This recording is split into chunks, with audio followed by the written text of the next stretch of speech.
Dumating na sa Correctional Institution for Women sa Mandaluyong si Mary Jane Veloso.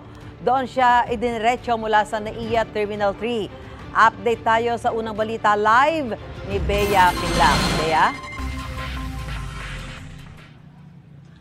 Susan, sinalubong natin rito sa Correctional Institution for Women sa Mandaluyong yung convoy na lulan si Mary Jane Veloso bandang alas 7 ngayong umaga.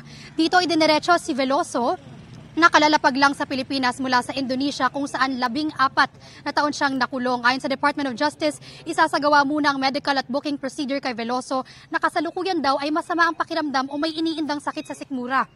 Mauuna yan bago siya bigyan ng oras na makasama ang mga kaanak niya. Ayon sa Bureau of Corrections, sa dating detention cell ni Cassandra Leong mananatili si Veloso.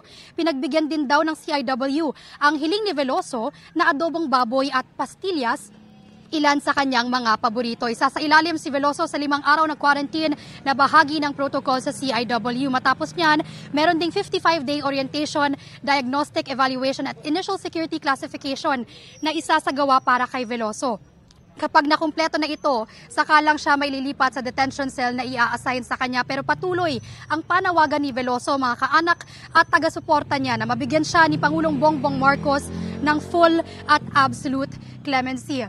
Susan, hanggang ngayon wala pang katiyakan na binibigay yung Malacanang kung mapapabibigyan yung hiling ng kampo ni Veloso. Samantalang ngayon, nakaantabay tayo sa pagdating naman ng kanyang mga kaanak dito sa Correctional Institution for Women dito sa Mandaluyong. Susan? Bea, yan pa, dahil dinating na dyan sa CIW ito si Mary Jane Veloso, bago ba siya talaga totally commit dyan, bibigyan ba ng pagkakataon yung kanyang mga pamilya, magulang, anak na makausap siya? Personal. Ayon sa Department of Justice, ay mauuna muna yung booking at medical procedure kasi nga merong iniindang sakit si Mary Jane Veloso. Pero pagkatapos niyan, ayon kay DOJ spokesperson Miko Clavano, ay bibigyan naman siya ng oras na makasama muna yung kanyang mga kaanak.